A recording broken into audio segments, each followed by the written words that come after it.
From the brooding heart of the vast Rhine delta, where the great river fractured into 1,000 shimmering veins before bleeding into the restless North Sea, emerged the Batavi. Not merely a tribe, but a people shaped by the very waterlogged earth they inhabited, their lives woven into the rhythm of the tides and the shifting mists. They were a formidable Germanic stock, renowned not for the dense forests or craggy mountains typical of their kin, but for the untamed, watery expanse of their homeland, an archipelago of marshy islands and meandering channels that made them master horsemen and peerless boatmen alike. Their very existence was an exercise in self-reliance and martial adaptation, navigating treacherous currents and misty flats with an innate understanding of their unique domain. It was into this world, seemingly apart from the sun-baked stones of the Mediterranean, that the burgeoning power of Rome cast its long shadow. The empire, ever expanding, recognised not merely a barbarian tribe to be conquered, but a valuable asset to be cultivated. An unlikely pact was forged, a testament to Rome's pragmatism and the Batavi's fierce independence. While other tribes yielded tribute and submitted to the legionary boot, the Batavi offered something far more precious: their elite warriors. In exchange, they were granted a unique autonomy, an unheard-of privilege within the rigid Roman provincial system. No tribute was demanded, no Roman garrisons sullied their sacred ground, and their own laws and customs largely held sway, a precious bulwark against the tide of Romanization. Their freedom, however, came with a blood price, a constant levy of their finest young men for Rome's endless wars, an obligation they embraced with a proud, albeit double-edged enthusiasm. Their prowess quickly became legendary, a whispered awe accompanying tales of their military exploits from the sun-drenched arenas of the east to the rain-swept wilds of the west. As horsemen, they were a force of nature. Their cavalry charges, delivered with chilling discipline and savage fury, were known to break even the most resolute enemy lines.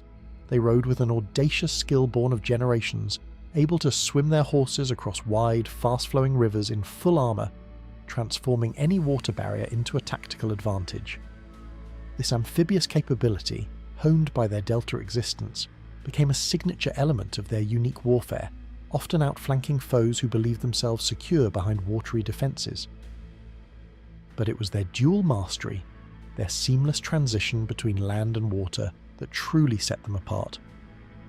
As boatmen, they piloted light, swift craft with unmatched dexterity, slipping through estuaries and coastal waters like predatory spirits. They were instrumental in the initial brutal conquest of Britain under Claudius, where their specialised riverine and marsh fighting skills proved invaluable against the tenacious Celtic tribes. They spearheaded critical advances, navigating unknown waterways, landing shock troops on contested shores, and disrupting enemy movements with amphibious assaults that confounded conventional Roman tactics. From the foggy shores of Britannia, their reputation surged eastward, their auxiliary cohorts campaigning across the vast European continent, from the dense Germanic forests to the distant, often forgotten frontiers of Dacia, along the mighty Danube.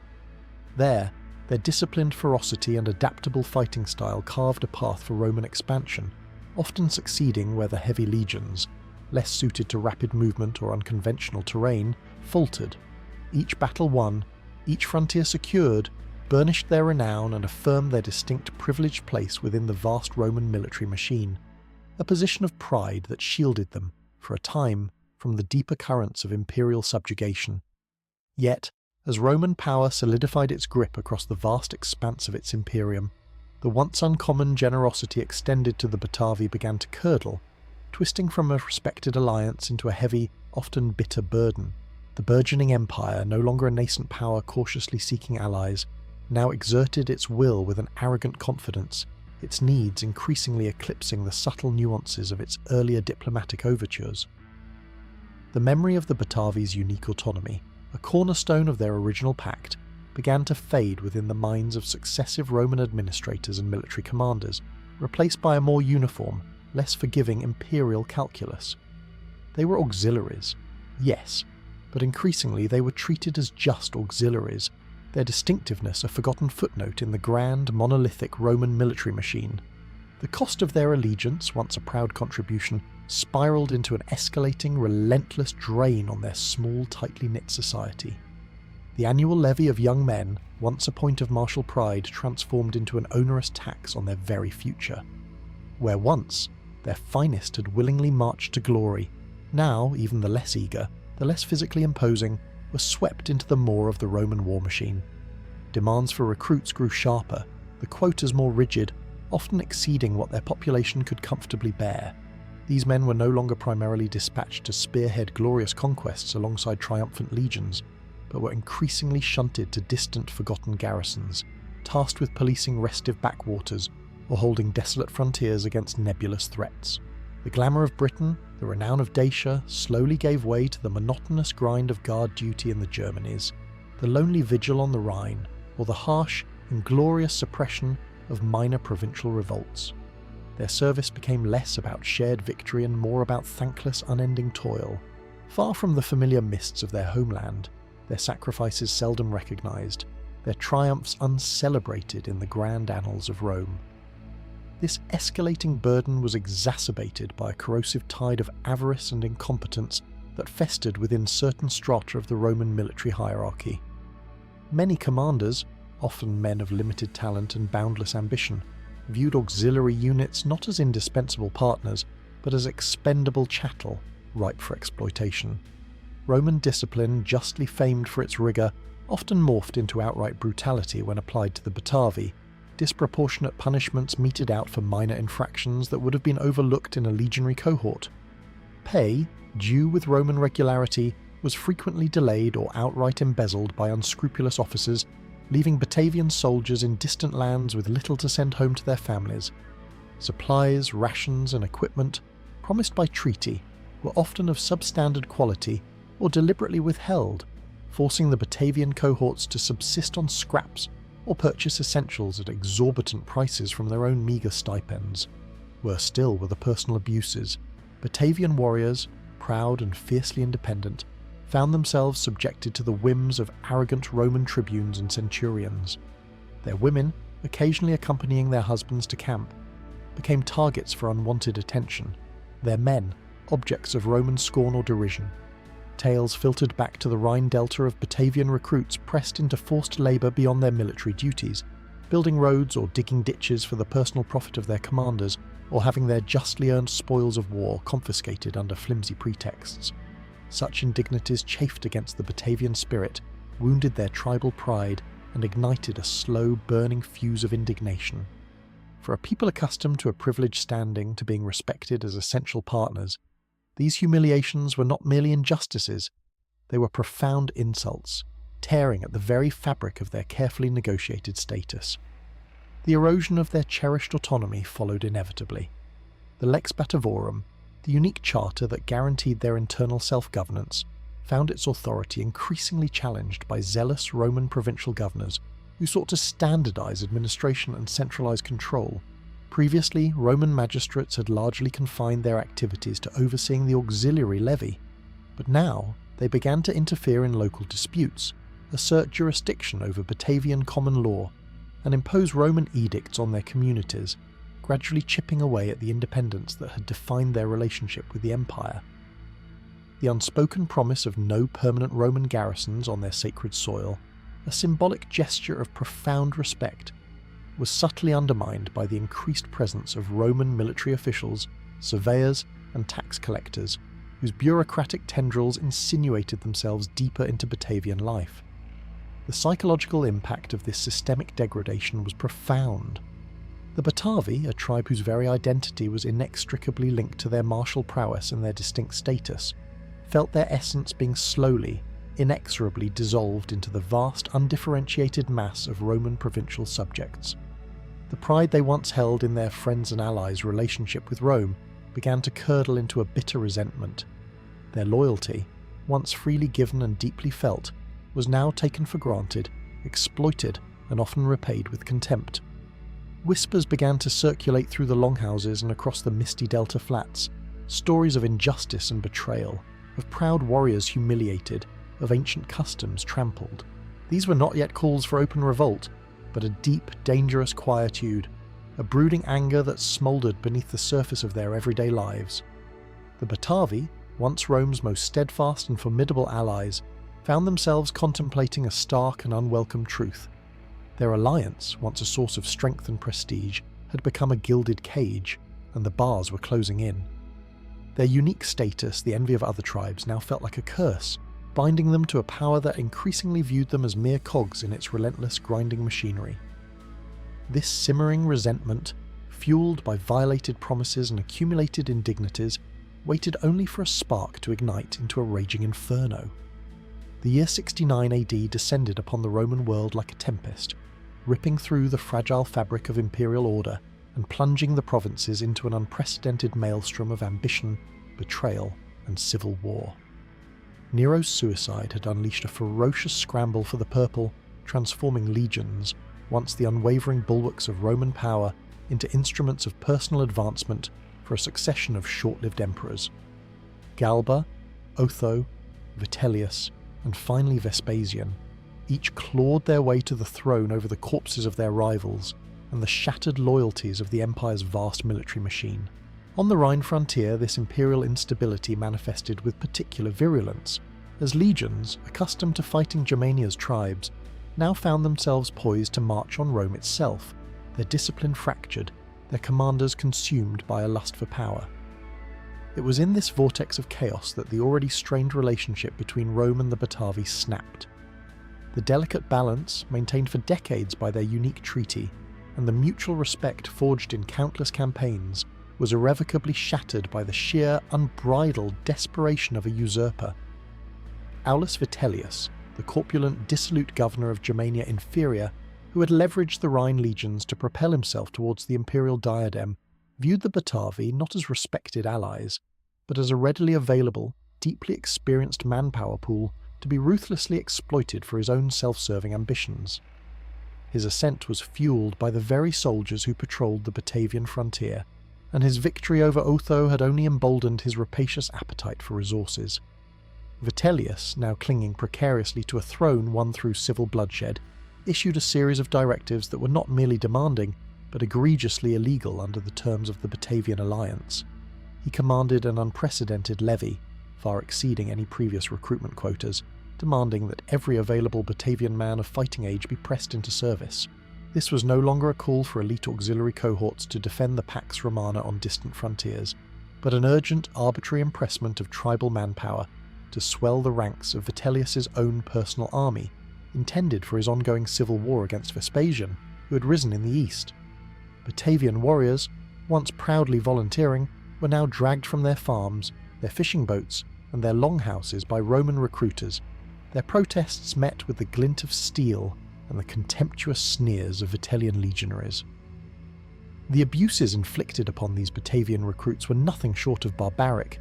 Stripped of their tribal customs and thrust into the rigid, often brutal training regimen of the Roman army, many were still boys, fresh-faced and inexperienced, forced to undergo the harsh disciplines of the camp. These were not the seasoned warriors who had conquered Britain, but newly conscripted farmers and fishermen deemed expendable. Centurions, their loyalty bought or coerced by Vitellius, treated these new recruits with a viciousness born of arrogance and fear.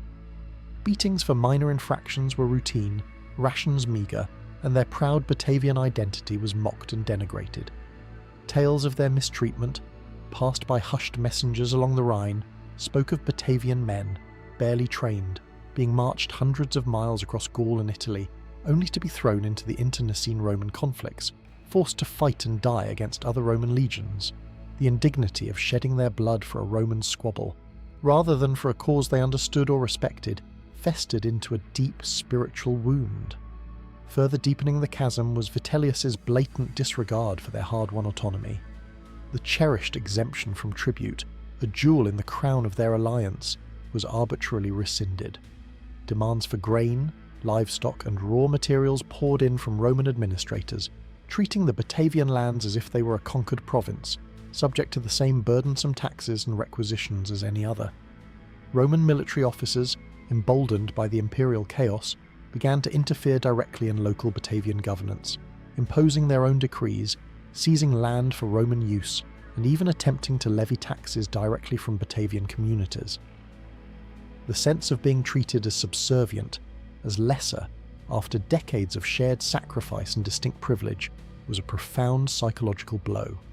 The fragile peace that had endured between the Batavi and Rome, already strained to breaking point by years of simmering resentment, finally shattered under this avalanche of egregious abuses. The Batavi had honoured their pact with generations of their finest warriors, spilling their blood for Rome across the known world, only to be repaid with contempt, exploitation, and the systematic dismantling of their cherished identity. The illusion of alliance, the myth of a mutually beneficial partnership, dissolved into a stark, undeniable reality. They were now merely tools in Rome's hands, their lives and liberties forfeit to the capricious whims of a distant, uncaring emperor. The Delta, usually a place of quiet, industrious resilience, began to hum with a dangerous new energy. The whispers of injustice transformed into open laments, then into furious declarations of defiance.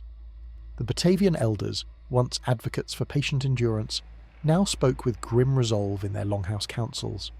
The young men, those who had evaded the latest brutal levy, now looked to their axes and spears with a glint in their eyes that was no longer subservient. The fires of long-suppressed rebellion, stoked by Roman arrogance and fueled by the raw humiliation of their people, burst forth across the Rhine Delta. No longer content to merely suffer in silence, the Batavi, Rome's most loyal and formidable allies, now recognized their masters as their bitterest enemies.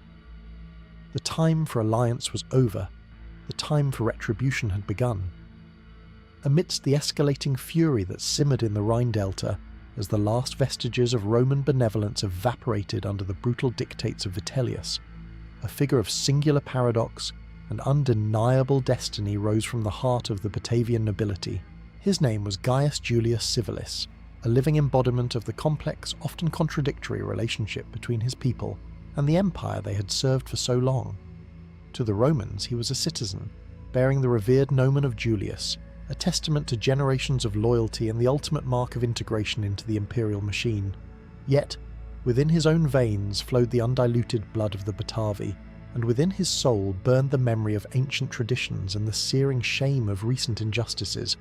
Civilis was not merely a warrior, he was an intellect forged in the crucible of Roman education, a man who had mastered the very tools of his oppressors.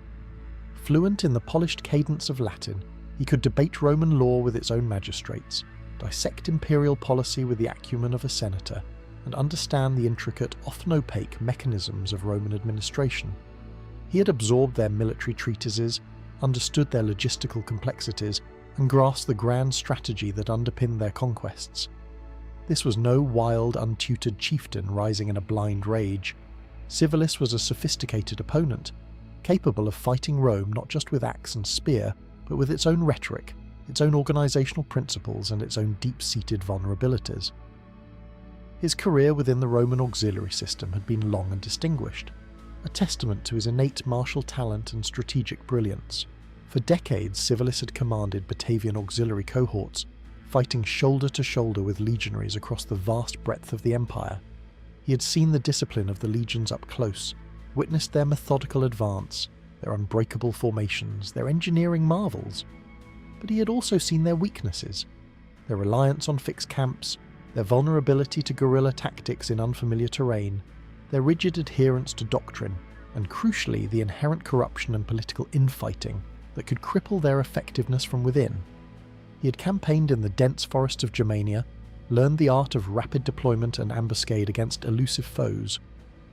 He had probably served on the tempestuous British frontier, honing his command over Batavian amphibious units, navigating treacherous rivers and coastal waters against stubborn Celtic resistance. Each campaign was a lesson, each Roman colleague a study, each victory a deeper understanding of the very power he would one day challenge. He had breathed Roman air, worn Roman armour, and understood the Roman mind better than almost any non-Roman of his generation.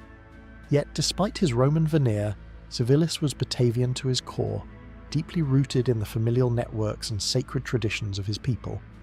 He hailed from the ruling Batavian nobility, a lineage that had historically brokered the unique alliance with Rome, and retained considerable influence within the Delta. He understood the profound pride the Batavi took in their martial heritage, the almost spiritual connection they felt to their horses and their watery homeland. More importantly, he understood their grievances, the slow burn of resentment that had festered over generations of escalating demands and diminishing respect. He had seen the best of his people depart for distant wars, only for rumours of abuse and neglect to return in their stead. He had witnessed the erosion of their cherished autonomy, the gradual encroachment of Roman bureaucracy into every aspect of Batavian life. But Civilis harboured a deeply personal and far more potent motivation for rebellion. The shadow of Roman injustice had fallen directly upon his own family. Just a few years prior, under the capricious rule of Nero, both he and his brother, a fellow Batavian commander, had been accused, falsely it was widely believed, of treason and rebellion. His brother, an equally respected officer, had been executed, a stark and brutal message from Rome that even its most loyal allies were expendable. Civilis himself had barely escaped with his life, saved only by the tumultuous change of emperors and the subsequent shift in political fortunes that had seen him released from chains, a condemned man given an unexpected reprieve. This traumatic experience, this intimate encounter with Roman tyranny, transformed his understanding of the empire. The loyalty he had once given was now poisoned by the blood of his kin, and the unique autonomy of his people seemed a cruel mockery in the face of such arbitrary power. It was this profound synthesis of Roman knowledge and Batavian loyalty, honed by personal trauma, that positioned Civilis as the only man capable of uniting his people against their former masters. He did not emerge from the Delta's mists as a raving barbarian, but as a calculated leader, leveraging every facet of his paradoxical identity. To the Batavi, he was one of their own, a prince among them, whose Roman experience only made him a more formidable instrument of their long-awaited vengeance. He spoke of freedom, not just from Rome, but of a return to their ancient dignity, their unburdened customs. He invoked the gods of their ancestors, drawing upon the potent spiritual foundations that Rome had, perhaps foolishly, never sought to truly dismantle. To the restless Germanic tribes across the Rhine, often dismissed by Rome as savage, disconnected barbarians, Civilis presented a vision of unity.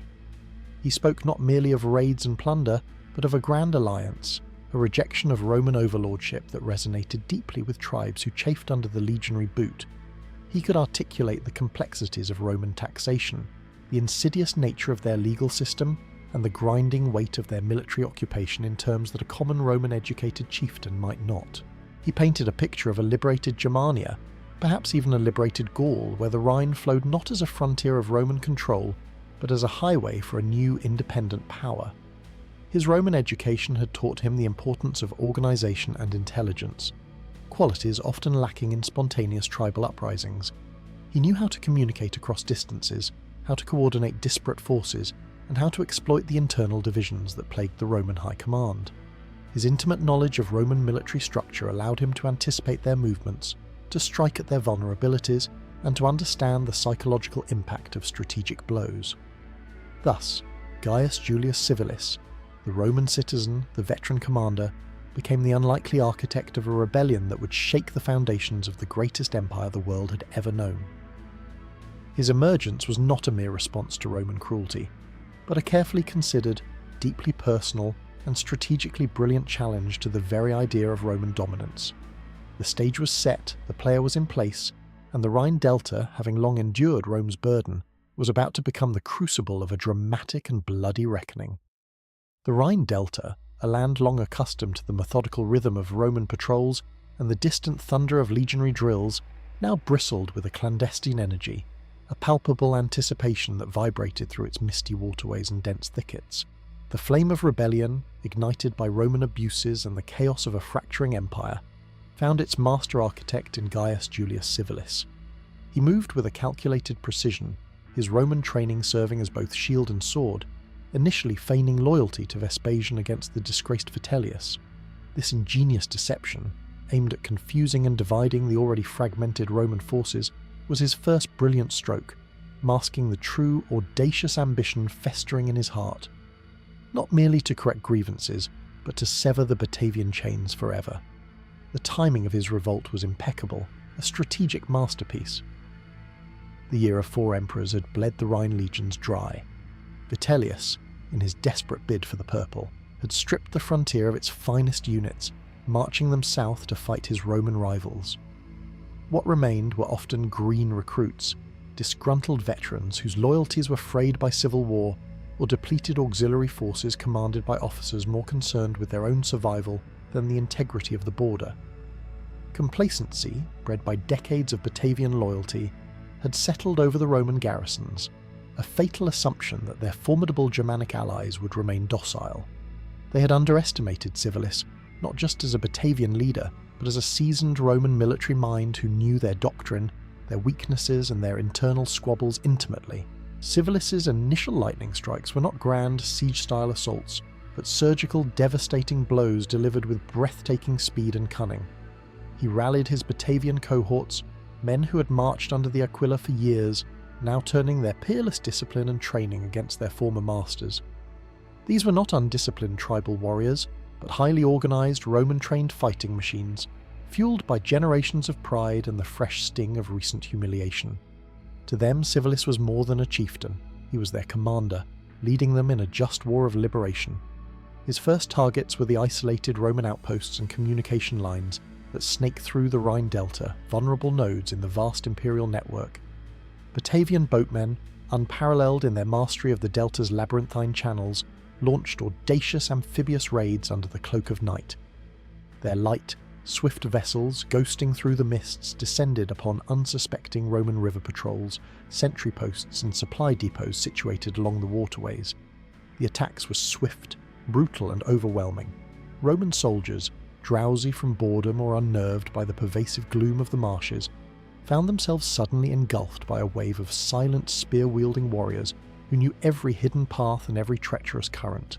The cries of the dying were quickly swallowed by the lapping water, leaving behind only smouldering ruins and the chilling message that Rome's grip on the Delta had been decisively broken. Simultaneously, Batavian cavalry, the very horsemen who had ridden to glory for Rome, proved their formidable might against unprepared Roman marching columns. One such encounter saw a detachment of vexillationes, smaller units drawn from depleted legions, attempting to move vital supplies from Castra Vetra, modern Xanten, to a more southern fort.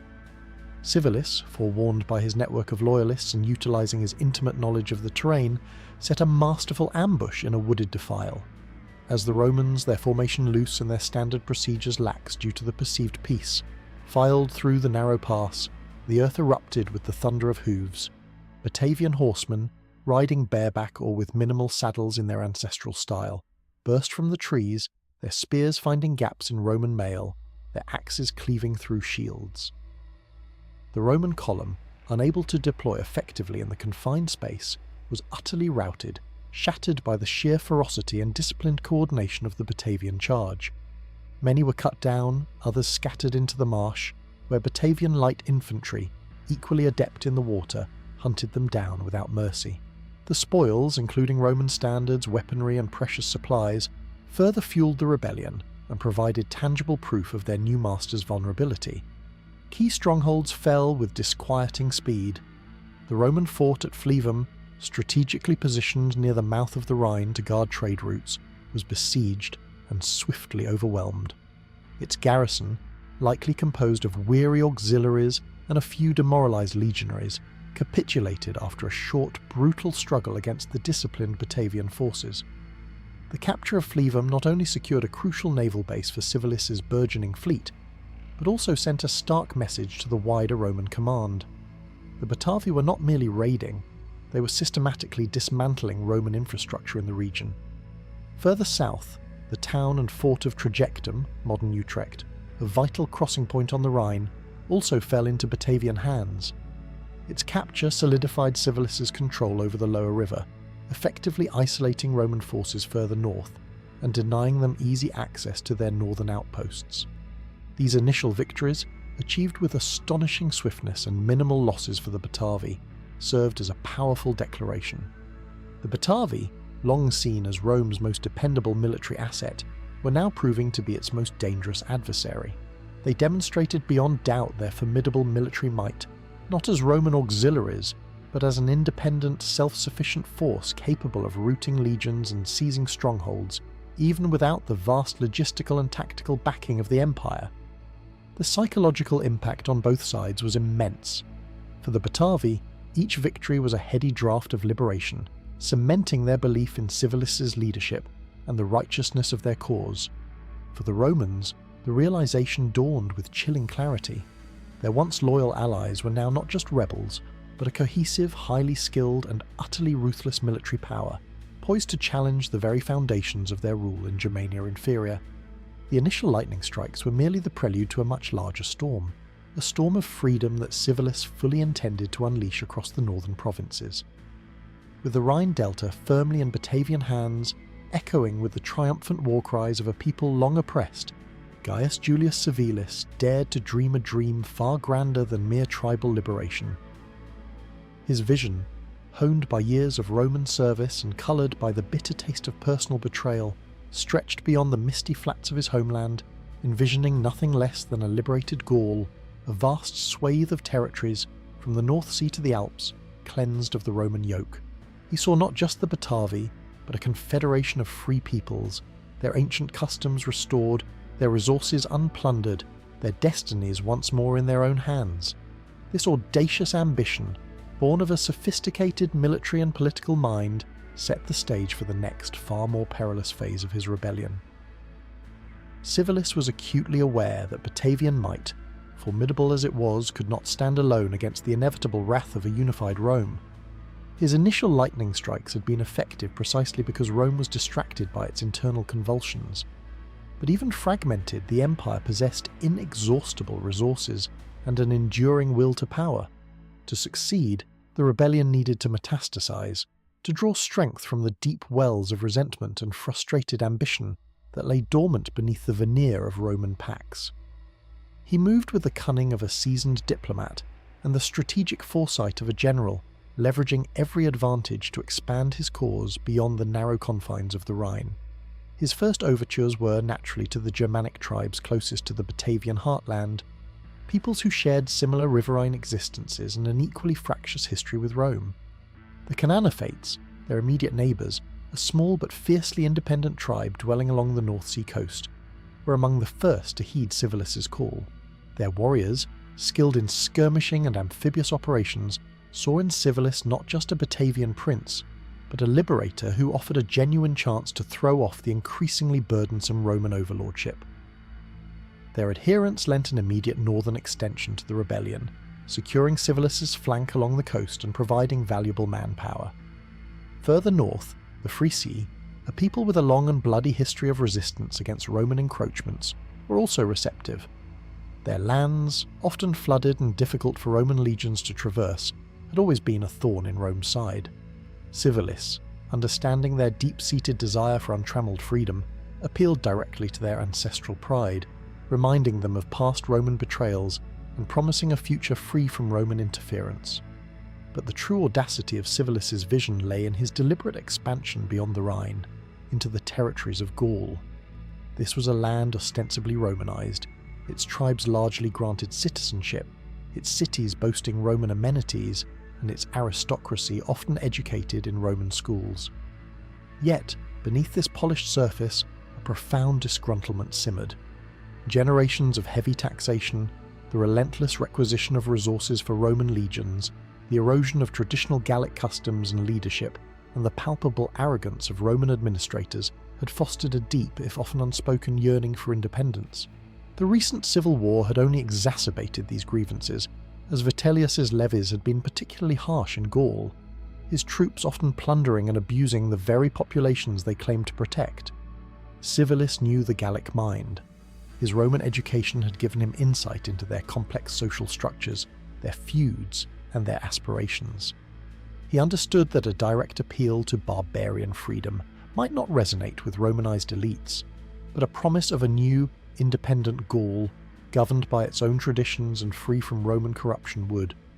He dispatched envoys, often Batavian nobles, who also bore Roman names and possessed a fluent command of Latin and perhaps even local Gallic dialects, to the powerful Gallic tribes. These emissaries carried not just threats, but compelling arguments. Rome, they asserted, was tearing itself apart. Its internal divisions were a sign of divine disfavour, an omen of its imminent collapse. The Batavian victories, stunningly achieved against Roman legions, were offered as irrefutable proof of Roman weakness, a beacon of hope for those who had long believed Rome invincible. Among the most crucial Gallic alliances Civilis sought were those of the Treveri and the Lingones, two influential tribes in Germania Superior and Gaul, respectively. The Treveri, located along the Moselle River, held significant strategic importance due to their wealth and military strength. Their nobility, though holding Roman citizenship, felt increasingly marginalised by imperial rule and had suffered heavily under Vitellius's desperate levies. Civilis offered them not just freedom, but a prominent place in his new confederation, recognising their traditional leadership and promising to respect their ancient autonomy.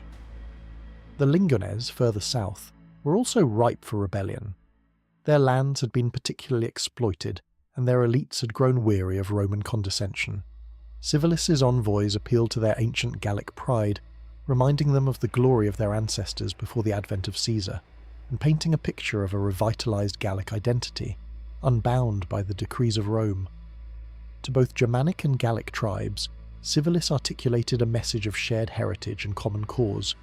He presented himself not as a foreign conqueror, but as a leader of their collective struggle, a champion of Germanic Gallic independence. He promised an end to Roman taxation, the expulsion of Roman legions, and the restoration of a traditional way of life. He skillfully played upon their shared grievances, the heavy levies of young men for Rome's wars, the crushing burden of tribute, the cultural arrogance of the occupiers. He even embraced the cult of Vespasian for a time, shrewdly framing his initial actions as supporting the Flavians against Vitellius, thereby allowing disgruntled Roman auxiliaries of various origins to join him under a quasi-legitimate banner, before shedding the pretense entirely as the rebellion gained momentum. The response was electrifying. The allure of freedom, combined with the persuasive power of Civilis's vision and the undeniable evidence of Batavian military success, proved irresistible. Germanic tribes from across the Rhine, including elements of the Bructeri and Tencteri, stirred from their wary neutrality and joined the nascent confederation, their warriors eager to join the fray and plunder Roman wealth. Crucially, the Treveri and Lingones, despite their Romanized status, declared for Civilis, their powerful legions of tribal warriors swelling his ranks and lending immense prestige to his cause. The defection of these prominent Gallic tribes sent shockwaves through the Roman high command. It transformed the Batavian revolt from a regional nuisance into a full-blown provincial crisis, threatening the very stability of Rome's northwestern empire. Civilis had done more than just start a rebellion. He had ignited a pan-tribal uprising, skillfully uniting disparate peoples under a banner of freedom, poised to challenge Rome on a scale not seen since the days of Arminius. The Rhine, once the frontier of Roman power, now teemed with the forces of a new, formidable enemy, its currents carrying the ominous message of a rising independent Gaul. The ancient winds, sweeping in from the frigid North Sea, carried more than the chill of winter across the Rhine delta. They brought the ominous tidings of a rebellion swelling into a veritable storm, threatening to engulf Rome's northern frontier. At the heart of this storm, beckoning like a defiant, blood-soaked beacon, stood Castra Vetera, the old forts. This formidable Roman legionary fortress, a colossal monument to imperial power, was nestled strategically at the confluence of the Rhine and the Lippe rivers, its massive ramparts and watchtowers a grim, ever-present reminder of Rome's dominion over Germania Inferior.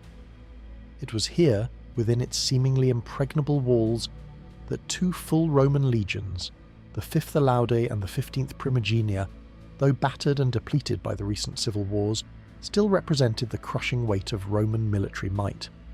For decades, Castra Vetera had been the very symbol of Roman authority in the region, a psychological anchor for the empire radiating an aura of invincibility. Its barracks housed thousands, its granaries overflowed, its workshops hummed with the manufacture of war, and its Principia served as the administrative nerve centre for the entire province. To the Germanic tribes, it was a hated yet unassailable stronghold, a stone fist clamped firmly on their ancestral lands. To Civilis, however, it was more than just a military objective. It was the dragon's head, the heart of Roman psychological control. Its fall would not merely win territory, it would shatter the myth of Roman invincibility, electrify his burgeoning alliance, and send tremors of hope across all of Gaul. The audacity of such a target, a fortress that had withstood countless barbarian incursions for generations, underscored the magnitude of Civilis's ambition and his calculated grasp of strategic symbolism. As the late autumn rains turned the delta into a morass, Civilis tightened his grip. His combined forces, a surging tide of Batavian fury augmented by the tribal warriors of the Cananophates, Frisi, Bructeri, and Tencteri, descended upon Castra Vetera. They surrounded the sprawling fortress with a grim determination, their war cries, once directed against Rome's enemies, now echoing menacingly around its hallowed walls. From his Roman training, Civilis understood that a direct assault on such a fortified position would be a bloodbath. His legions of tribal warriors, though brave and fierce, lacked the specialized siege engines and methodical approach of Roman engineers. Their strength lay in adaptability, tenacity, and an intimate knowledge of the watery terrain that the Romans often underestimated. The initial phase of the siege was a grim ballet of attrition and psychological warfare. Civilis, remembering his own brother's execution and his unjust imprisonment, knew the internal weaknesses of the Roman command. He bombarded the besieged legions not just with arrows and stones, but with psychological volleys. Skirmishers under cover of darkness would creep close to the ramparts, shouting down news of Vitellius's final defeat, which was indeed imminent, tales of Vespasian's ascendancy, and promises of clemency for any who defected from the discredited emperor. They called upon the Germanic auxiliaries serving within the Roman lines to remember their kin, to abandon their failing masters. This constant drip of demoralizing information began to erode the discipline of the Roman garrison, many of whom were already Vitellian loyalists feeling their cause crumble beneath them. Batavian ingenuity quickly came to the fore, leveraging their mastery of the delta. Their light, shallow draft boats, once used for scouting or rapid river assaults for Rome, now became instruments of isolation. They patrolled the Rhine and Lippe, cutting off all riverine supply routes to Castra Vetera, intercepting any Roman attempts to resupply or reinforce the garrison by water. These river ambushes were particularly brutal, with swift Batavian craft swarming Roman barges, their warriors leaping aboard with terrifying speed, overwhelming their desperate opponents before they could even draw their swords. The river, once a lifeline for Castra Vetera, became its silent, unforgiving jailer. On land, the challenge was immense. The fortress walls, constructed of earth and timber, crowned with watchtowers and protected by deep spiked ditches, seemed impenetrable. Civilis ordered his men to fell trees from the nearby forests, not for classical siege towers initially, but for simpler, cruder constructions. Massive earthen ramps piled high with logs, designed to slowly rise to the height of the Roman defences. The sound of axes biting into wood, the rhythmic thump of earth being packed down, became a constant, unnerving soundtrack to the Roman defenders. They also used their knowledge of the marshy terrain to their advantage, attempting to divert minor streams or flood parts of the outer defences, turning the Roman ditches into impassable quagmires of mud and water. Fire, the most ancient and terrifying of siege weapons, became a constant threat. Batavian archers, their arrows tipped with bundles of pitch-soaked flax, rained incendiary projectiles onto the fortress. Though the Romans valiantly fought the flames, the constant threat of fire, especially against the timber-laced ramparts and wooden buildings within, created a desperate, exhausting vigil. The acrid smell of smoke, mixed with the stench of human waste and fear, hung heavy in the air within Castra Vetera, a suffocating blanket of despair. Inside the fortress, the situation grew increasingly desperate. The two legions, depleted to perhaps a combined strength of 5,000 to 6,000 effective fighting men, were a shadow of their former glory. Their commanders, Munius Lupercus and Numisius Rufus, men whose loyalty to Vitellius was now a fatal liability, watched their authority dwindle with each passing day. Supplies, already low due to the civil war's disruption, began to dwindle. Rations were cut, fresh water became a precious commodity, and disease, the silent killer of sieges, began to creep through the cramped, unsanitary barracks. Hope, the most vital of all commodities for a besieged garrison, was in shorter supply than grain. Roman attempts at relief were feeble and ultimately disastrous. Detachments of other legions, loyal to Vitellius but too scattered and disorganized by the civil war, were dispatched to break the siege. But these forces, often under strength and poorly led, were intercepted and shattered by Civilis's growing coalition, whose numbers now swelled with Gallic tribes inspired by the Batavian defiance. The Treveri and Lingones, throwing off their Romanized pretenses, contributed their own formidable warriors, transforming Civilis's force from a mere tribal uprising into a pan-Gallic and Germanic confederation. Each Roman relief column that failed, each messenger captured, further hammered at the morale within Castra Vetera. The beleaguered legions, peering out from their ramparts, saw not just Germanics, but elements of what they considered loyal Gauls amongst their besiegers, a profoundly disturbing sight that underscored the breadth of the rebellion. As winter's icy grip tightened, conditions within Castra Vetera became unbearable. Starvation began to claim its victims, weakness permeated the ranks, and the spirit of the defenders finally broke.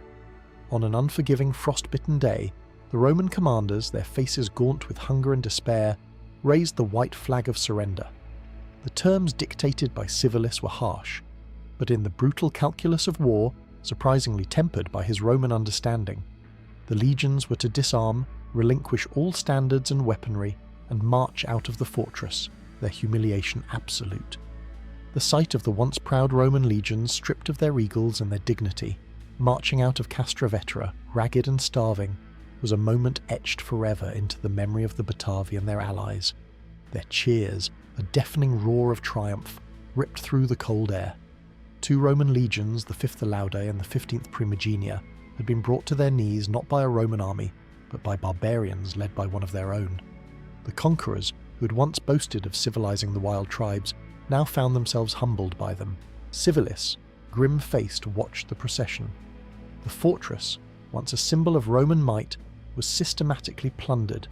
Its granaries, its armories, its precious Roman artifacts, all were seized. The proud Roman eagles, the sacred symbols of their legions, were dragged through the mud, a profound sacrilege that sent shockwaves of outrage and terror through the entire Roman world. Many of the captured legionaries, particularly those from Germania Inferior, were treated brutally, some executed, others forced to swear allegiance to Civilis's cause. Some auxiliaries, particularly Germanic ones, eagerly switched sides. The fortress itself, a testament to Rome's enduring presence, was largely dismantled, its stones and timbers repurposed, its foundations perhaps even flooded to prevent easy reoccupation. The fall of Castra Vetera was a seismic event, an unthinkable humiliation for the empire.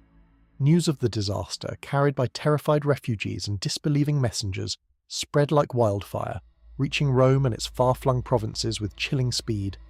It signified that the Batavian rebellion was no mere tribal uprising, no localized unrest, but a profound and existential threat to Roman authority in the West.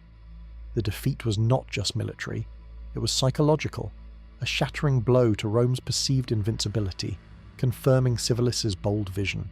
The Rhine was no longer Rome's river, it belonged for now to the resurgent forces of a liberated Germania and Gaul, united under the formidable banner of Gaius Julius Civilis.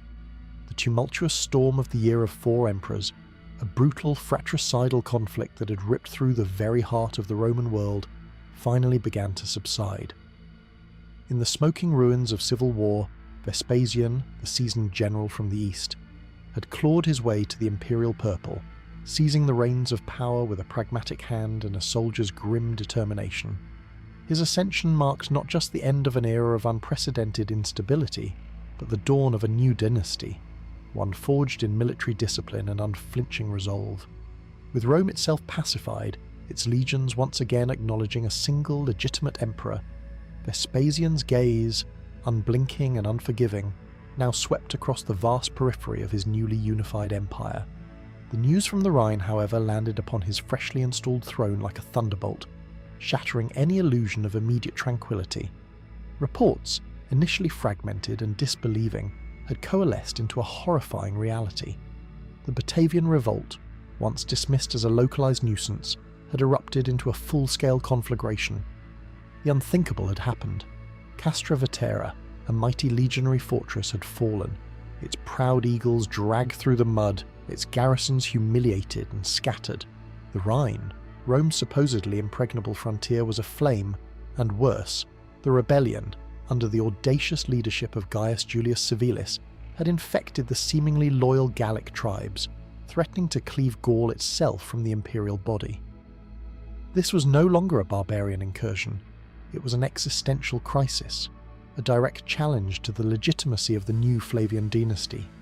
Vespasian, himself, a man of the legions, understood the profound psychological blow such a defeat represented.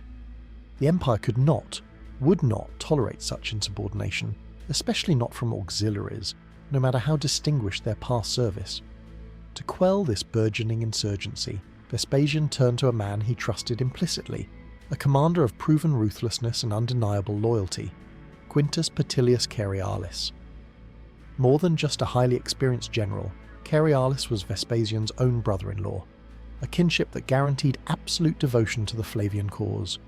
He was a veteran of the brutal British campaigns, a man who had faced down fierce Celtic tribes and understood the complexities of suppressing indigenous rebellions in challenging terrain. His reputation was that of a hard-nosed, direct and utterly pragmatic commander, devoid of the political posturing and indecisiveness that had plagued many of Vitellius's generals. Vespasian knew that Cerialis would restore Roman order with an iron fist, without hesitation or sentimentality. The force assembled for Cerialis was a stark testament to the new emperor's resolve. This was not a cobbled-together assortment of demoralized troops, but the full, terrifying might of a unified Rome. Vespasian stripped legions from their stations, drawing fresh, loyal, and battle-hardened troops from Italy, Moesia, and Pannonia, legions whose fidelity was beyond question, and whose thirst for glory in quelling a humiliating rebellion was palpable. Among them were elements from legions 8 Augusta, 11 Claudia, 13 Gemina, and 21 Rapax, seasoned formations with storied histories, now brimming with a renewed sense of purpose. Their ranks were swollen by vast numbers of loyal auxiliaries, including light infantry, archers, and heavy cavalry, gathered from provinces that had remained steadfast in their allegiance. These were men who had not fought in the recent civil wars, or who had actively supported Vespasian, and they were eager to prove their mettle and secure their place in the new imperial order. The logistical scale of this counter-offensive was immense. Vast convoys of supplies, grain, weapons, armour, siege engines and engineers were marshalled and dispatched northwards. Roads that had recently borne the weary tramp of civil war armies now vibrated with the purposeful march of a disciplined, resurgent Roman expeditionary force. Camps were established with methodical precision, supply lines meticulously secured, and intelligence networks reactivated. Cerialis ensured that his legions were fully equipped, well-fed, and operating with the kind of synchronized efficiency that had always been the hallmark of Rome's imperial might. He left no stone unturned, no detail overlooked, determined to crush the rebellion utterly and restore the sanctity of Roman authority. The dramatic progression was clear. Civilis's initial successes had been against a Roman Empire in disarray, its commanders distracted, its legions divided. Now he faced a united, determined, and overwhelmingly superior foe, led by a man directly appointed by the emperor, with a singular, unyielding objective. The game had fundamentally changed. The joyous cries of a liberated Gaul, the defiant roars of Germanic warriors, would soon be met by the inexorable, thunderous march of legions, a force so potent that it would brook no further challenges. The illusion of Roman weakness, so skillfully crafted by Civilis, was about to be shattered by the brutal reality of Roman power, now fully awake and intent on vengeance. The stage was set for a confrontation that would test the Batavian spirit to its breaking point, as the full, overwhelming wrath of the empire turned its gaze north. The arrival of Quintus Petilius Cerialis at the head of a rejuvenated, unified Roman army marked an inexorable turning point in the Batavian rebellion, a grim dawn after the heady days of Civilis's initial triumphs. The chaotic whirlwind of the Year of Four Emperors had spun itself out, replaced by the grim, methodical efficiency of Vespasian's Flavian dynasty. No longer would Civilis face fragmented, demoralized legions vying for a usurper's favour. Now he confronted the full, focused wrath of an empire intent on restoring its prestige and punishing its insolent former allies. The tide, which had flowed so powerfully in the Batavi's favour, now turned with a relentless, crushing force. Cerialis, a general of proven calibre and unyielding resolve, wasted no time. His strategy was brutal in its simplicity and devastating in its effectiveness. Systematically break the rebel alliances, crush Civilis's overstretched forces through superior numbers and tactics, and re-establish Roman authority with a display of overwhelming force. He understood that Civilis's strength lay in his ability to unite disparate tribes, each with their own grievances and ambitions. The key, therefore, was to unravel this delicate tapestry of alliances, isolating the Batavi and their core supporters from their more wavering Gallic and Germanic partners. His first moves were decisive. Rather than immediately seeking a pitched battle with Civilis's main force, Cerealis secured the vulnerable Romanized towns and communication lines in northern Gaul, reassuring the wavering Gallic tribes with promises of protection and swift justice against the barbarian incursions. He marched his legions with unparalleled speed and discipline, a stark contrast to the often laggard movements of Vitellius's forces. The Roman standards, glittering in the sun, and the rhythmic tramp of thousands of legionary boots sent a powerful message. Rome was back, and it was unified. This display of renewed strength immediately began to sow doubt among Civilis's less committed Gallic allies, many of whom had joined the rebellion out of opportunism or fear, not deep-seated conviction. The early engagements were grim indicators of the changing fortunes. Cerealis, leveraging his experience in Britain, expertly utilised combined arms tactics. His heavy legions engaged the main tribal forces head-on, their disciplined formations grinding down the fierce but often less organised tribal warriors. Crucially, Cerealis deployed his Roman cavalry and light auxiliaries with great skill, using them to outflank Civilis's forces, cut off retreats, and deny them the terrain advantages they had previously exploited. The Batavian cavalry, though still formidable, often found themselves outmanoeuvred by larger, equally skilled Roman mounted units, fighting on open ground where their amphibious tactics were less effective. One of Cerealis's key victories came near Tria, Augusta Treverorum, the capital of the Treveri tribe, a crucial Gallic ally of Civilis. The battle was a brutal, extended affair. The Treveri, fighting with the desperation of a people whose very homes were at stake, put up fierce resistance. However, Cerealis's legions, bolstered by their renewed morale and superior equipment, systematically broke their lines. The battle ended in a crushing defeat for the Treveri, their forces decimated, their remaining leaders captured or scattered. The impact of this defeat was immediate and devastating to Civilis's wider strategy. The Treveri, once a powerful bulwark of the rebellion, were now broken, their cities and lands swiftly reoccupied by Roman forces. Their surrender isolated Civilis further, proving to other Gallic tribes that Rome's wrath was terrible and its power undeniable. Following the Treveri's defeat, Cerealis pursued a scorched earth policy against any remaining rebellious Gallic communities. Towns that had thrown their lot in with Civilis were sacked, their leaders punished, their population subjected to harsh levies and reparations. This brutal demonstration of Roman might was intended to serve as a stark warning. Loyalty to Civilis meant ruin, while a swift return to Roman allegiance offered the only path to survival. The message resonated deeply with Gallic elites who now saw their nascent dream of independence crumbling under the weight of Roman vengeance. One by one, the Gallic tribes, their resolve fractured by Roman victories and their hopes for a liberated Gaul fading, began to abandon Civilis. They sent envoys to Cerealis, pledging renewed loyalty to Vespasian, eager to distance themselves from the increasingly desperate Batavian cause. The tapestry of alliances Civilis had so painstakingly woven began to unravel with chilling speed. Civilis himself was forced into a series of agonizing retreats, his forces overstretched and increasingly depleted. He fought valiantly, displaying all the tactical acumen that had marked his earlier successes, but he was now fighting a defensive war against an overwhelming foe. He tried to lure Cerealis into the treacherous marshes of the Delta, where Batavian knowledge of the terrain could negate Roman numbers, but Cerealis, wary and disciplined, refused to be drawn into such traps. The Roman general methodically secured river crossings, built temporary forts, and harassed Civilis's retreating columns, denying him any respite or opportunity to regroup effectively. The psychological impact on Civilis's remaining forces was immense. The desertion of their Gallic allies, the relentless pursuit by Roman legions, and the constant threat of superior numbers chipped away at their morale.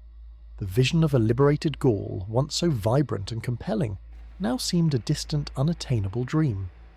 Many of the Germanic tribes, whose loyalty was often tied to immediate prospects of plunder and victory, also began to waver, their warriors melting away to return to their homes as the tide of Roman power became undeniable, Civilis found himself increasingly isolated. His grand coalition reduced to the core of his Batavian warriors and a few unswervingly loyal Germanic fighters, now retreating into the familiar but increasingly confining labyrinth of the Rhine Delta. The river, once a symbol of Batavian freedom and their tactical advantage, now felt like a trap, its many channels offering diminishing places to hide. Cerealis, ever methodical, began to construct a fleet of riverboats, intent on pursuing Civilis even into the heart of the Delta, denying him his last refuge. The Roman retribution was not merely military, it was a total war, designed to reclaim every inch of lost territory, to punish every act of defiance, and to restore the psychological dominance of the empire. The audacious rebellion, once a beacon of hope for a liberated Gaul, was now being systematically choked, its brilliant flame reduced to a desperate flickering ember, cornered in the very homeland that had given it birth. The relentless campaigning of Cerealis, a masterclass in Roman counterinsurgency, had turned the tide with a vengeance. The relentless methodical advance of Quintus Petilius Cerealis had driven Gaius Julius Civilis and his dwindling forces into the very heart of their ancestral domain, transforming the familiar, life-giving Rhine Delta into a suffocating trap. The vision of a liberated Gaul, once so intoxicating and vibrant, had crumbled into dust, its ephemeral promise now choked by the inexorable march of Roman legions. The great alliance Civilis had so painstakingly forged, that magnificent tapestry of disgruntled Germanic and Gallic tribes, had unravelled thread by agonizing thread. The powerful Treveri and Lingones, once fervent allies, had been crushed or cowed, their leaders either executed or forced into ignominious submission. The Germanic tribes from across the Rhine, opportunistic and fickle, had largely melted away, their thirst for plunder sated, their courage broken by the sheer, overwhelming display of Roman might. Civilis, the brilliant architect of rebellion, now stood isolated, his grand design reduced to a desperate struggle for survival. His once proud Batavian cohorts, though still fiercely loyal, were but a shadow of their former strength. Years of ceaseless campaigning, of hard-won victories followed by bitter defeats and relentless retreats, had taken their toll. Their numbers were severely depleted, their ranks filled with the gaunt, exhausted faces of men who had seen too much war, too much death. Supplies were meagre, foraging increasingly perilous, and the constant threat of Roman patrols, both on land and along the labyrinthine waterways, denied them any true respite. Even the Delta itself, their beloved homeland, seemed to betray them. Cerealis, learning from past Roman mistakes, had carefully avoided being drawn into the deeper impassable marshes, instead securing the strategic high ground and the crucial river branches, slowly constricting Civilis's maneuverability. Roman scouts, often loyal auxiliaries or local informants, guided their relentless pursuers through every known path, every hidden ford, leaving Civilis with nowhere left to hide. The final brutal engagements were no longer pitched battles, but desperate skirmishes, acts of defiance against an overwhelming tide. Civilis, ever the master strategist, attempted to use the Delta's unique features for ambushes and delaying actions, drawing Roman forces into narrow channels or boggy terrain where their numerical superiority would be negated. He launched audacious raids against Roman supply lines, attempting to disrupt their logistical advantage, but these were largely token gestures, unable to halt the juggernaut. His men fought with a savage courage born of desperation, defending their homeland, their families, and the fading dream of their freedom. But courage, however fierce, could not indefinitely stand against the legions of Rome, freshly supplied, supremely confident, and led by a general who made no mistakes. The realization dawned upon Civilis with a chilling, undeniable clarity. Continued resistance was not merely futile, it was suicidal. To fight to the last man would mean the complete annihilation of the Batavian people, the utter destruction of their identity and their ancestral lands. His rebellion, born of a fierce yearning for liberty, would end in a bloodbath that served no purpose but to sate Roman vengeance. The prospect of seeing his entire tribe, his culture, his very lineage extinguished was a burden too heavy for even his defiant spirit to bear. He, who had dared to dream of a liberated Gaul, now faced the agonizing choice of sacrificing his personal glory for the survival of his people. His Roman education, which had taught him the harsh realities of power and negotiation, now provided a grim path forward where pure martial pride demanded endless, glorious combat. Thus, with the Roman net tightening inexorably around him, Civilis made the agonizing decision to seek terms. It was a capitulation, but one born of a commander's ultimate duty to his people. Messengers, bearing white flags of parley, were dispatched to Cerealis' camp, their passage a testament to the dire straits Civilis now found himself in. Cerealis, a man of cold calculation, understood the significance. He had won. The rebellion was broken. There was no need for a final, costly, blood-soaked confrontation that would only further inflame the region. He agreed to a meeting, not in a grand Roman praetorium or a conquered Batavian longhouse, but at a site steeped in grim symbolism, the ruins of a bridge over the Nabalia, a branch of the Great Rhine. The meeting itself was a stark, solemn affair, a grim tableau set against the backdrop of a broken landscape. The Nabalia, its murky waters flowing silently beneath the shattered timbers and crumbled stone of the bridge, seemed to murmur a lament for shattered dreams. The bridge, once a vital artery connecting Roman and Batavian territories, now stood as a stark monument to their fractured alliance and the brutal conflict that had ravaged their relationship. Civilis, his face etched with exhaustion, but his gaze still resolute, stood upon the Batavian side of the broken span, accompanied by a small retinue of his most trusted battle-weary officers. Across the gap, on the Roman side, stood Cerealis, impeccably armoured, surrounded by the stern, unwavering visages of his legionary guards. The air crackled with unspoken tension, a palpable sense of the power imbalance that now dictated the terms.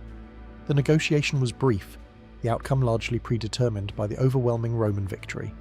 Civilis, speaking in Latin, not as a suppliant but as a defeated commander bargaining for his people's lives, articulated the Batavian grievances, recounting the abuses and broken promises that had ignited the rebellion. Cerealis, however, was not interested in historical justification.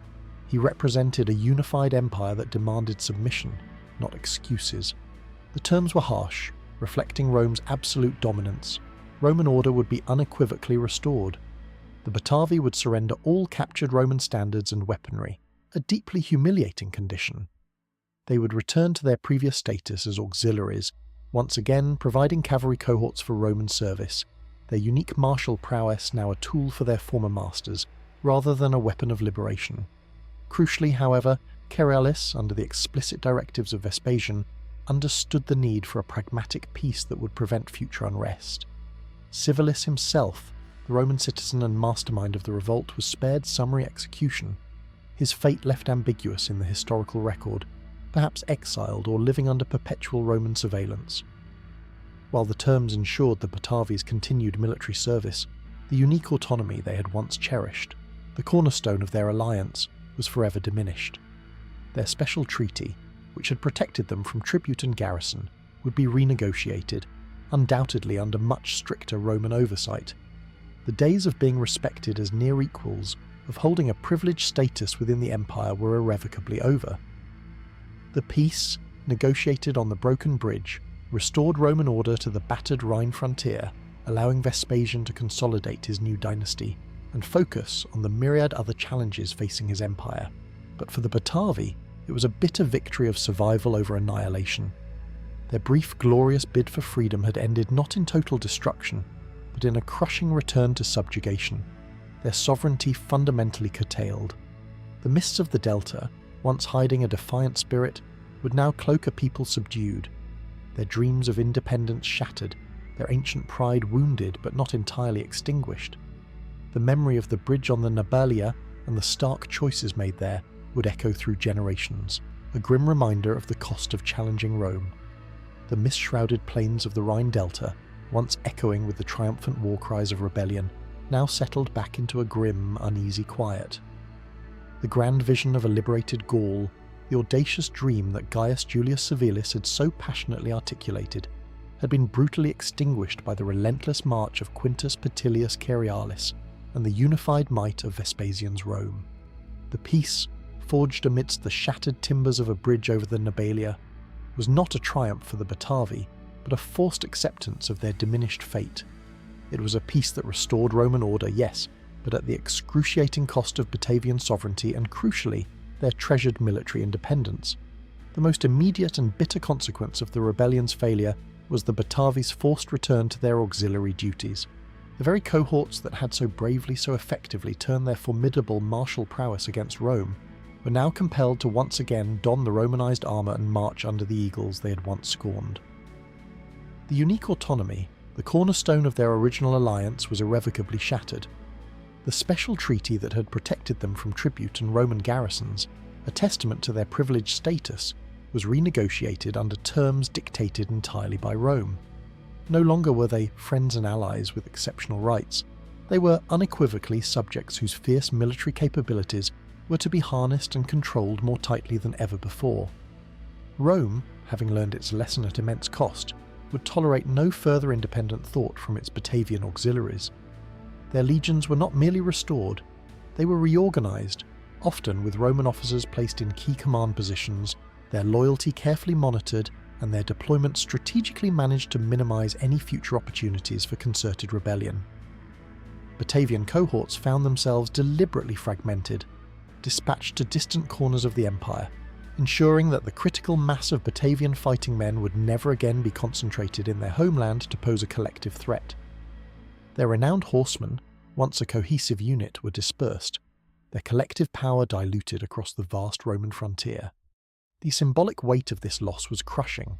The Batavi, a people whose very identity was woven into their martial pride and their distinct autonomous relationship with Rome, felt their essence diminished.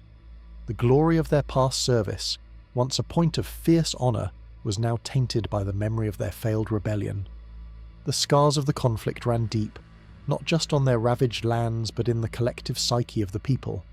The longhouses, once filled with tales of triumphant freedom, now heard hushed whispers of defeat, of friends and kin lost to the war, and of the bitter reality of renewed subservience. However, even in their defeat and diminished status, the Batavi had, perhaps inadvertently, carved an indelible mark on Roman history. Their rebellion, brief and ultimately unsuccessful, served as a stark, unforgettable lesson for the empire. It proved that even the most loyal and effective auxiliaries, if pushed too far, could become Rome's most dangerous enemies.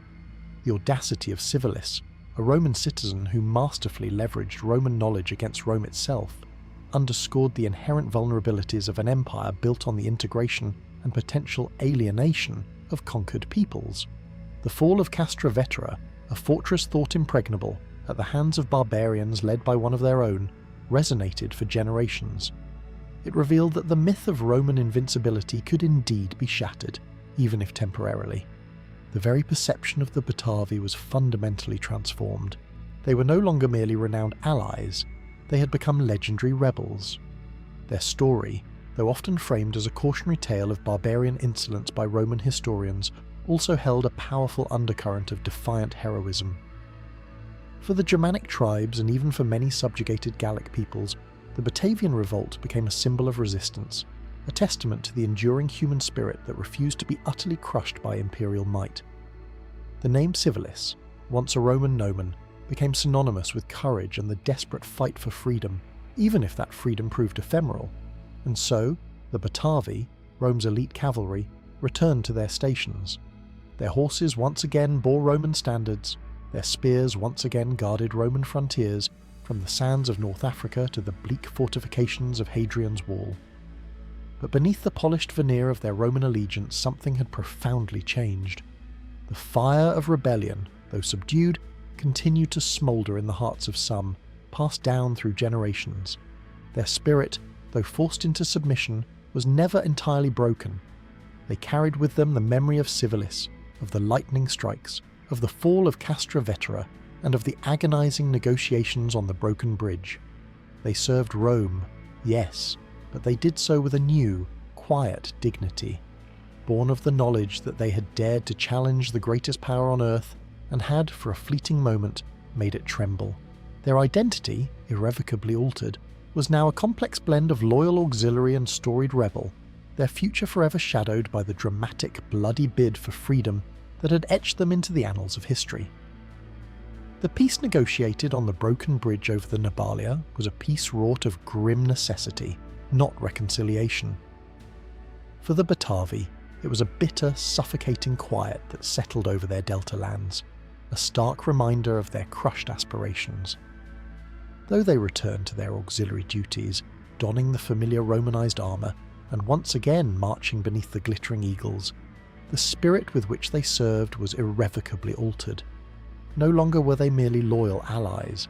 They were a subdued people, forced to wield their formidable prowess in the service of their recent conquerors, their unique autonomy a faded memory. Rome, ever pragmatic, had learned its costly lesson. The Batavian cohorts were swiftly reconstituted, their ranks refilled with weary veterans and newly conscripted youths, but their oversight was far more stringent, their loyalty constantly scrutinized. Roman officers, men chosen not for their empathy, but for their unwavering fidelity to the Flavian regime, were embedded deep within their command structure. To prevent any resurgence of a unified tribal force, Batavian units were deliberately fragmented, their renowned cavalry dispersed to the furthest reaches of the empire, from the searing sands of Egypt to the windswept frontier of Hadrian's Wall, ensuring that a critical mass of their fighting men would never again be concentrated in their ancestral homeland. The pride of carrying the aquila, once a badge of honour, was now mingled with the gnawing shame of forced obedience, a paradox etched into every campaign. They continued to fight with their characteristic ferocity, their unmatched skill, but the why had shifted fundamentally. It was no longer for a shared vision of glory with Rome, but for their very survival, for the subtle defiance of proving they were still formidable, even under duress. Yet their brief, fiery bid for freedom had carved an indelible mark on Roman history, a scar on the empire's psyche that would never truly heal. Roman historians, most notably Tacitus, chronicled the Batavian revolt with a mixture of Roman outrage at the audacity of auxiliaries turning against their masters and a grudging, almost fearful respect for the strategic genius of Civilis. His cunning, his ability to leverage Roman knowledge against Rome itself served as a chilling precedent. The rebellion underscored a profound vulnerability. Even the most integrated and effective allied forces, if sufficiently provoked and led, could threaten the very heart of the imperial system. This revelation fundamentally reshaped Roman policy towards auxiliaries, leading to greater vigilance, more stringent loyalty oaths, and the systematic dispersal of powerful tribal units, ensuring that such a pan-tribal insurgency would be far more difficult to ignite in the future. The fall of Castra Vetera, a mighty legionary fortress brought to its knees by barbarians under the command of a former Roman citizen, remained a haunting testament to Roman fallibility, a scar on imperial pride that served as a constant, sobering reminder that even Rome's perceived invincibility was not absolute. The immense cost of suppressing the revolt, both in blood and treasure, forced Vespasian to re-evaluate and re-strategize his entire western frontier, ensuring that the lessons learned from the Batavian uprising shaped imperial defence for generations to come. For the Batavi themselves, their identity was forever cleaved. Transformed from loyal allies into legendary rebels, they became the people who had dared, a tribe whose name, when whispered across the Rhine and beyond, carried both admiration and fear. Their ancestral stories now included a dramatic new chapter, a saga of a desperate struggle against overwhelming odds, of a leader who had almost succeeded in carving out a new, independent destiny for his people.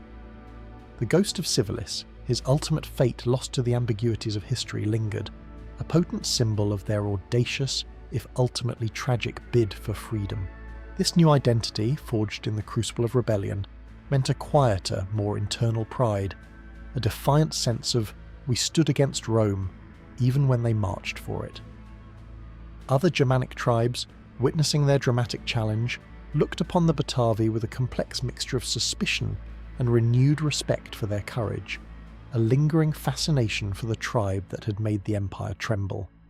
And though subdued, the Batavian spirit was never entirely broken. It manifested not in further open revolt but in subtle, persistent ways. An unbreakable esprit de corps solidified within their auxiliary units, a bond forged in shared rebellion and now channeled into an unyielding discipline on Roman battlefields. A quiet, fierce adherence to their own customs endured beneath the pervasive veneer of Roman influence, a steadfast preservation of their language and traditions in the privacy of their longhouses. Their military prowess, far from being diminished, remained undimmed. They continued to be excellent soldiers, perhaps even more so, driven by a subconscious need to prove their inherent strength, even when serving their conquerors. Their skills as horsemen and boatmen, honed over generations in the challenging Delta, endured, making them continuously valuable and, therefore, enduring within the Roman military structure. They maintained a unique cultural resilience, absorbing Roman influences where pragmatism demanded, but never fully surrendering their distinct Batavian character.